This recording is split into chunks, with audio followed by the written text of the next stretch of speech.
So they befriended me because of my platform. Kristy wanted me to help Gypsy manage her social media and give her advice on stuff.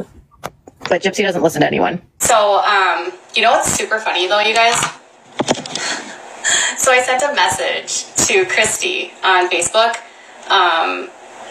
And I never know if anyone's going to respond if I send them, you know, because like stuff ends up in like it always ends up in like their boxes, like their others. And if they don't check their other box, they don't sometimes see you.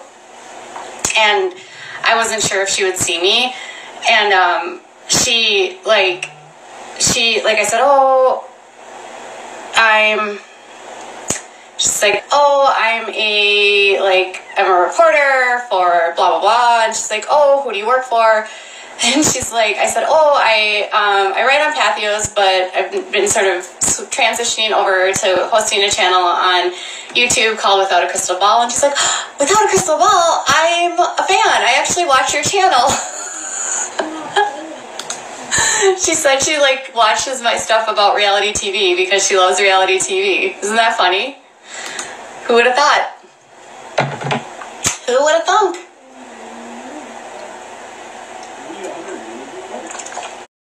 Hi beautiful people, welcome back to part 2 of Without a Crystal Ball's lies of being manipulated and why she left TikTok. Again, can I emphasize that by no means am I coming to the defense of Gypsy, Kristy or Bree. Katie Joy, in my opinion, is no different than the three of them. People have been talking and speculating about why Without a Crystal Ball hasn't been back on TikTok, and that maybe she was banned or she got in trouble for having the sister wives playing in the background while she was live on TikTok. And side note, when she was doing this, she felt that she was having a watch party. Anyways, this is my belief. She only used the TikTok app, a failed relationship with Gypsy and Kristy, used that situation to pass the time because she had nothing else to report on. The Duggars, as I said, were no longer relevant. Sister Wives was still on hiatus, and her promotion of her 7M docuseries was going nowhere. As I stated in part 1, the 7M docuseries was losing traction. The story was dying down.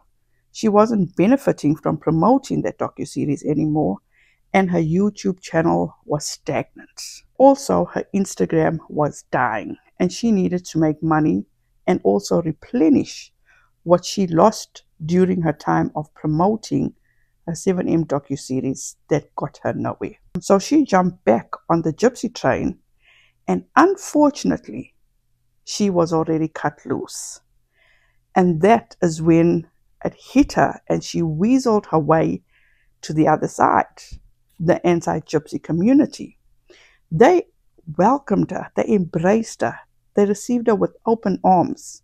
And in true Katie Joy fashion, she turned on them.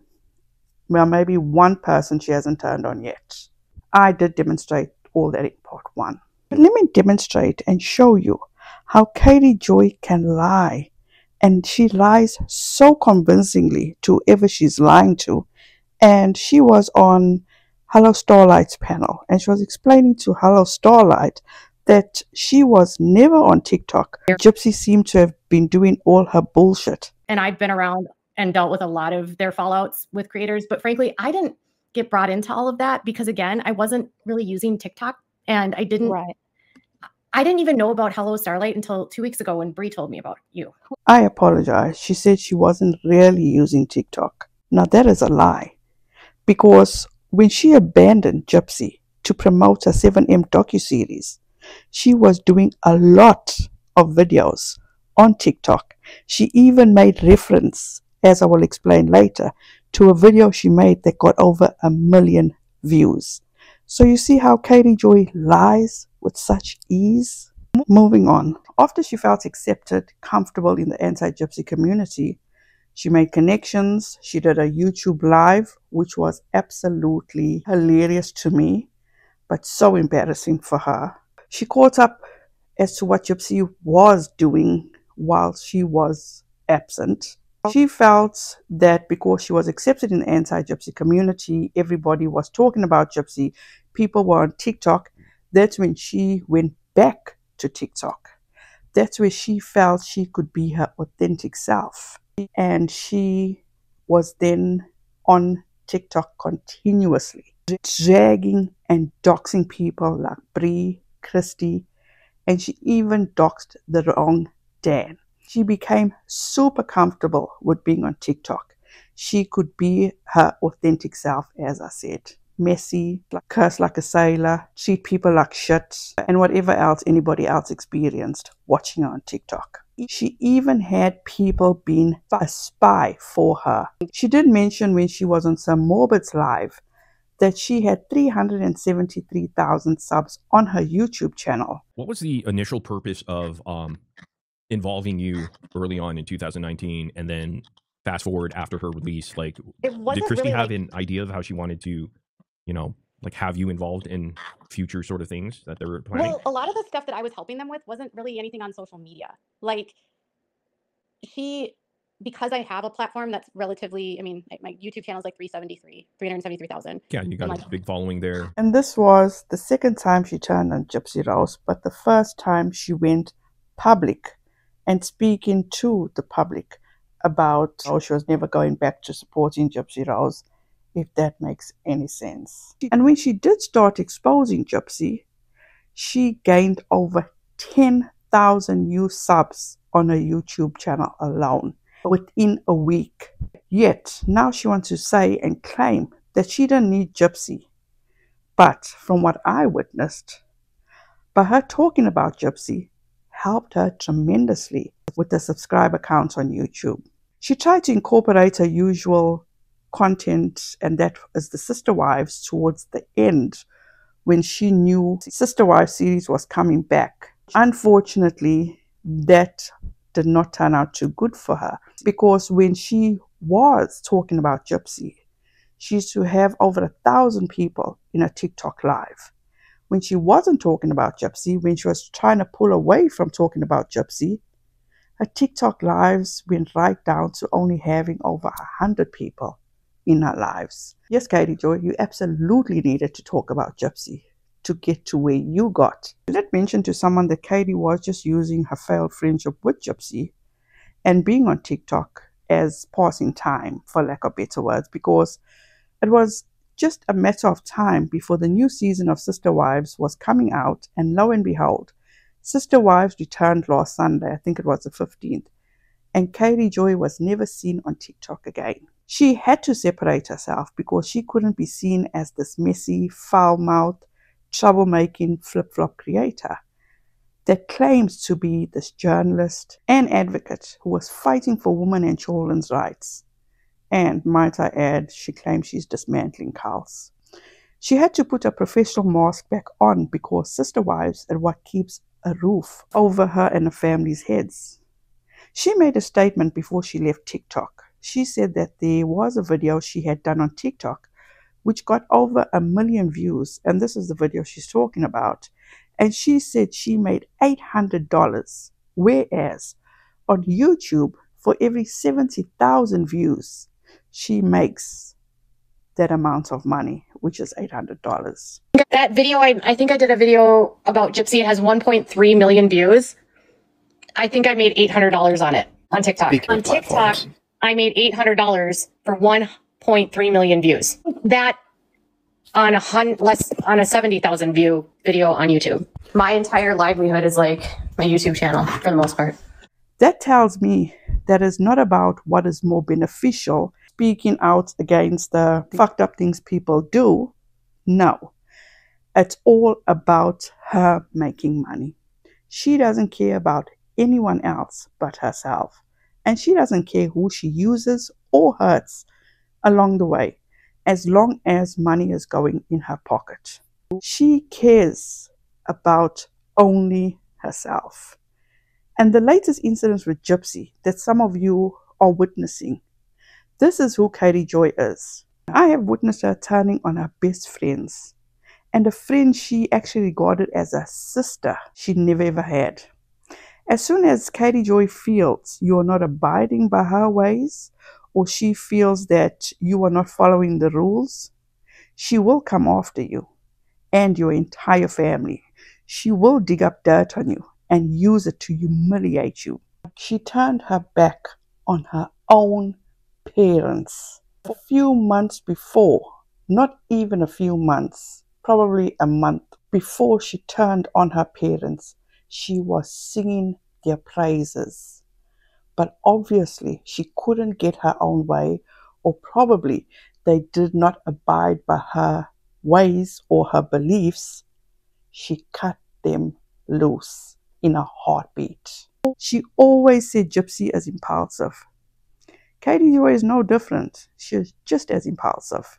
Also, anyone else thought about why didn't Gypsy copyright claim or copyright strike Without a Crystal Ball, but rather she went after two very small creators compared to Without a Crystal Ball, who has 388,000 subscribers. I thought that was very, very weird. Some may be thinking, where is Without a Crystal Ball since she left TikTok? And she's not doing any lives on her YouTube channel or going live on her Instagram. Well, Miss Without a Crystal Ball has set her target on another smaller YouTube creator, John Yates, who also covers Sister Wives. So she is over there, or was over on his platform, speaking about the Sister Wives. But before I go any further into that, my opinion about that is she is only there to steal subscribers from him, because clearly, once again, she seems to be stagnant subscriber wise. And he had Katie Joy on his panel, and they were treating her like a queen, was like the expert of the AUB, the expert of polygamy had just arisen.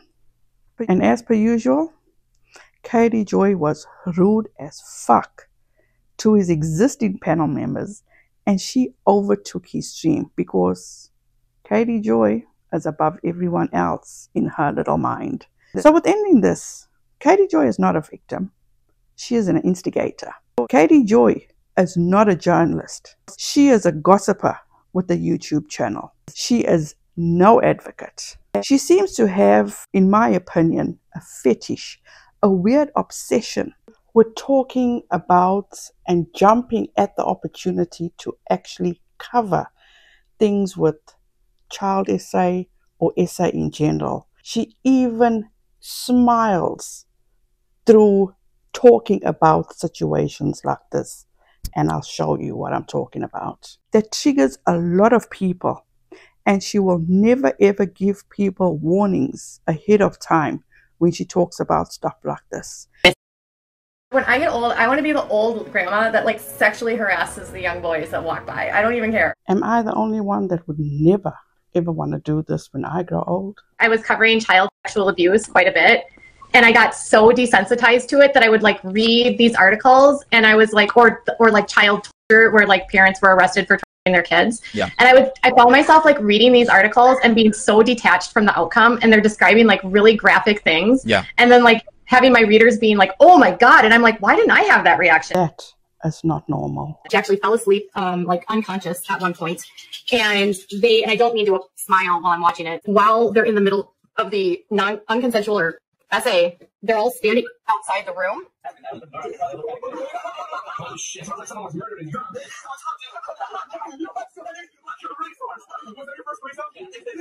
Neither is that reaction. Why was she laughing? This is her demonstrating to her audience how Josh Duggar did bad things to his sisters. Digitally penetrating. What do you think that sounds like? You put your fingers up the genitals of a 5-year-old girl. So you a child by sticking your fingers inside their genitals. In this next clip, she claims that she was so concerned about a little girl that was horrifically SA'd. You guys know Dee Dee, I'm just going to say that. And she claims that she found it on Facebook, which I call bullshit. Old child being tortured and raped. 18 months. And is that baby safe? I get into Facebook, right? Because there's an image somehow connected to Facebook. And the Philippine press, I'm not even lying, took still images of the video and censored portions of it.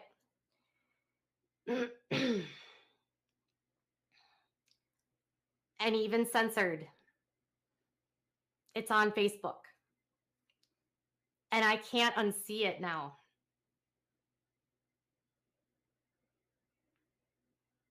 I can't unsee it. I didn't even want to see it. It was fully censored, right? It's on Facebook. You can't see the person's face. You can't see the other person's face, but you can see that the baby is hanging upside down. And it's on Facebook. And you can see that the baby's feet are like strapped onto the board. There is one of Daisy's face too, completely uncentered. And I'm like, why are these videos, like there's a photograph of Daisy, totally uncensored. There's one of her, like, and it's all on Facebook. And in this last clip, Katie Joy admits to going on the dark web. I went and dipped my toe into the dark web's ocean, and that's all that I wanted. I was out. I downloaded it once. I think the Tor browser is what it's called. Mm-hmm. And I found the wiki. This is somebody that holds themselves in such a high regard, like being a journalist, an advocate, a feminist. You can come to your own conclusion about how you feel about all of this, how you feel about her. But I know how I feel about her. Katie Joy is not a good person. She is permanently seeking attention and acceptance and will do whatever she needs to obtain it, to the point of falsely accusing people of heinous and nefarious stuff. And that is why she is always being sued. And as much as she wants to say she has never lost a lawsuit, that is because she always settles her lawsuits. She gives up her sources, which a legitimate journalist never does. And I can attest on how reckless and dangerous she is. She has defamed me. She has told blatant lies about me, and all this with showing no proof. She is always inserting herself in other people's issues that she has no part of, yet she says that she stays in her own lane. That is BS. The way she portrayed herself on TikTok, that is exactly who Without a Crystal Ball is. Her YouTube channel, she has to keep clean and professional because that is what makes her millions. Her words, not mine. I'm telling her that my channel's grossed millions. That's true. This is my channel, Brie. My channel has grossed millions in revenue. This is coming from experience. I did show her my revenue. So if she wants to show you my revenue, you guys can see it. But it is a couple million. Actually, I actually have intentionally scaled back on my videos because of the taxes I was paying and the toll it was taking on me. That's true. When you make a lot of money, you have to pay a lot of taxes and there's a lot of stress. That clip is actually from a live she did on TikTok where she was reading text that she sent to Brie when she was trying to get help from Brie to get back into good graces with Gypsy. So Brie has all the receipts of the millions that she made or was making on YouTube. Good for you, Katie Joy. Then, a few days later, couldn't have been even a week later, she asked her panel, when or did they ever hear her say that she made millions on YouTube? And her followers are so afraid to speak against her or correct her, they denied ever hearing her say a damn thing about this. I suggest to those same people that said that they never ever heard Katie Joy say anything of that sort. So why are you guys defending or protecting Katie Joy if you guys cannot even keep track or remember what she talks about? And Katie Joy, in my opinion, was never manipulated, gaslit, lied to, and all the other things she said the Blanchard family did to her. She was complicit. She made a choice to overlook a lot and now claims that she told them behind the scenes what she felt they were doing wrong. So why did Katie Joy continue to post only positive shit about Gypsy Rose? Why is she leaving all the positive stuff up on all her socials that she posted about Gypsy Rose if she no longer supports her. Because if somebody stumbles across her page, especially her business Facebook, there is nothing but positive posts about Gypsy Rose from the time she was released till about probably a month or a little over a month ago. Katie Joy thought that she could bring Gypsy right, polish her up, redeem her, make her an honest or even maybe a decent member of society. She even felt that she was like a mother to Gypsy, and she would get the credit for that and benefit from Gypsy Rose's large social media platform. Unfortunately, it failed. It obviously didn't work out that way. And now she wants to blame Gypsy, Kristy, and whoever else for her own stupidity. Long story short, in my opinion, Katie Joy was never manipulated, gaslit, misled, love bombed. She went into the situation with open arms and with expectations. Things did not work out the way she anticipated it would. She even used and exploited her own child for sympathy and pity. And the outcome, how every other friendship fails with Katie Joy. If you don't go according to her rules, if you don't follow the way she expects you to go, that's it. She will drag you. She will expose everything about you, exactly what she's doing to Gypsy, Kristy, Bree, whoever else. And she will stop at nothing. Katie Joy should have done the right thing from the get-go. She turned on them, not once, but twice. She knew what she was doing. She gets no sympathy from me. This is who Katie Joy is. She's messy as fuck. She loves things to be done her way, and there is no other way. And this is who she is. So that's my take. Thank you guys so much for taking the time to watch this. I truly appreciate each and every one of you. Have a wonderful rest of your week. Please be safe out there. Be kind to one another. And don't forget, make good memories. Bye guys.